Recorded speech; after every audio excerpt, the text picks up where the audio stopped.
time.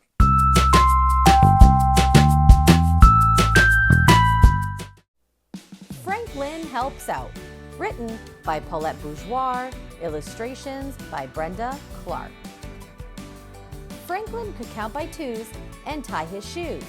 He liked to help Mr. Owl in the classroom, and he always lent a hand to friends and neighbors. But one day, Franklin was a little too helpful. Franklin's class was going on a nature hike. Mr. Owl asked everyone to bring back something for the school nature display.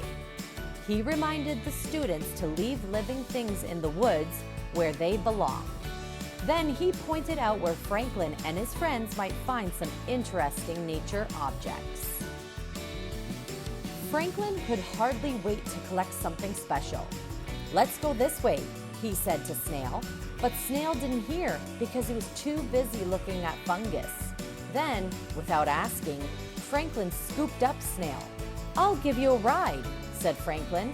Snail was startled. He hadn't finished exploring yet. Minutes later, Franklin spotted some milkweed. He put Snail down and blew on the pods. The seeds floated in the breeze. "That looks like fun," thought Snail. He found a whole pod of seeds for himself. But when he huffed and puffed, nothing budged. So Snail searched until he found a pod with one small seed. He was about to blow on it when Franklin picked him up. "We're on our way," said Franklin. "I'll give you a hand, Snail." Snail sighed. He had wanted to blow on a seed too.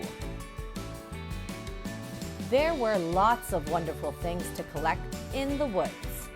Beaver stuffed her backpack with pine cones, leaves, and rocks. "How many things do you have?" she asked Snail. "None so far," answered Snail.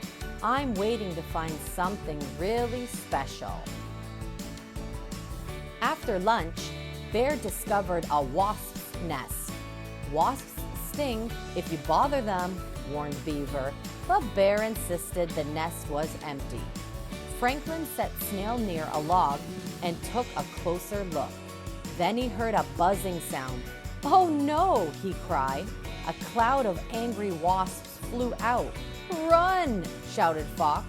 Franklin and his friends ran screaming down the path. "That was close," panted Beaver. "That's the fastest I've ever run," said Goose. "Me too," said Franklin. "How about you, Snail?" But Snail wasn't there to answer. Franklin suddenly remembered that he had left Snail behind. "Maybe the wasps stung Snail," cried Franklin. "I should have taken him with me." Franklin and his friends raced back to the nest. There were no signs of the wasps and no sign of Snail. "Snail!" called Franklin. "Snail, where are you?" Snail had no idea that his friends were worried about him. He was busy exploring a network of termite tunnels. Snail was puzzled when he heard Franklin's frantic calls. "Here I am," said Snail as he crawled out of the log. Franklin rushed towards him. "Are you all right?" "Of course," giggled Snail. Everyone was relieved to see that Snail was safe. Snail didn't understand all the fuss. "I'm fine," he said, "but I need to collect something." "I'll help you," said Franklin, stooping to pick up his little friend. "I can do it myself," said Snail, but Franklin insisted.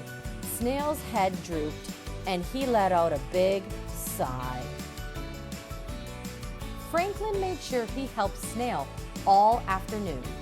When Franklin found seeds, he put them into Snail's bag. When he found beautiful pebbles, he kept one for himself and gave the other to Snail. He even picked up a leaf for Snail, although Snail could have done it by himself. Franklin collected so many things that Snail could barely move.